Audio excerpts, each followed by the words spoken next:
So with an overnight stay in the sparkling man-made island of Dubai, the Costa Diadema, the flagship vessel that it is, then set sail to Khor Fakkan, where you can enjoy some warm waters of the Gulf of Oman. Beautiful way to kind of unwind. Then we cruise to Muscat, Salalah, then Aqaba, then Athens, then Heraklion, then to Catania, then to Naples, Civitavecchia, and then Savona. An unbelievable itinerary, 23 nights of absolute luxury and a beautiful balance. Paula from Imagine Cruising is here to share with us a little bit more about what you can experience on what must be the king of all of the cruises that we have covered thus far, because it covers so much. When we talk about some of the more laid-back places in Arabia where you've spoken about, where you can kind of unwind and really unplug and enjoy the holiday style, where do we begin with that? So the Muscat is, I mean, beautiful with its beautiful harbour and the backdrop of the rugged mountains. The Omanian people are very like relaxed and very proud of their maritime history. So one of the things to definitely recommend is the dhow cruise.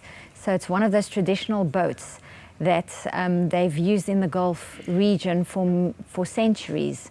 So definitely a must, I would say. And then from there you can also go visit the Royal Palace, actually the Royal Opera House, and also the palace there. So it's a beautiful city to explore. I mean, just looking at the images, absolutely amazing.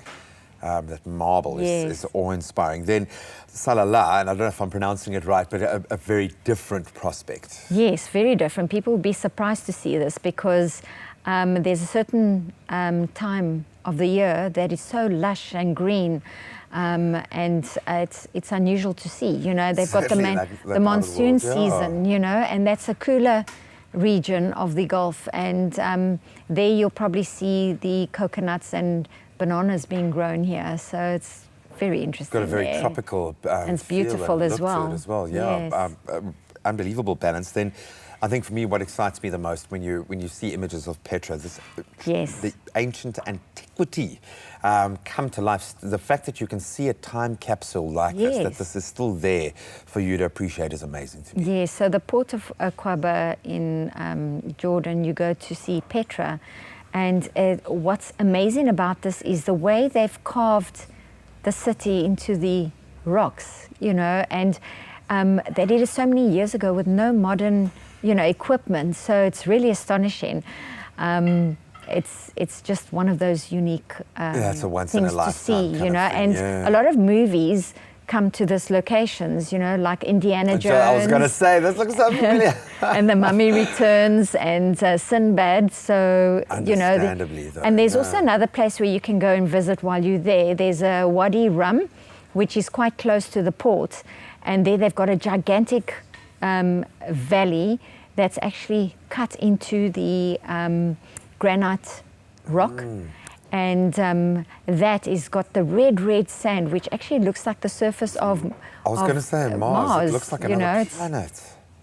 So unique. It's definitely a must-see place. I would imagine a few movies have been shot there as well. Yes. I love the fact that visually this is such an exciting way to see the world, but there are experiences. The fact that you can go on a dhow, that you can go to Petra, that you can actually experience culture that has existed for centuries, thousands of years. You go back in history, actually. This is the opportunity to do that. And take a selfie on Mars in the process as well. I absolutely love that. So, of course, for just 27,000 Rand, 999 Rand per person departing on the 13th of March, 2020, you could be relaxing on board the cutting-edge, beautiful flagship Costa Diadema for 23 luxurious, and I say luxurious, nights across the mystical cities of Arabia and some beautiful destinations in Europe. Paula will be back with us to go through some more of the adventures that you can experience, some of those amazing cities and destinations as we shift from the Arabian Peninsula to Europe.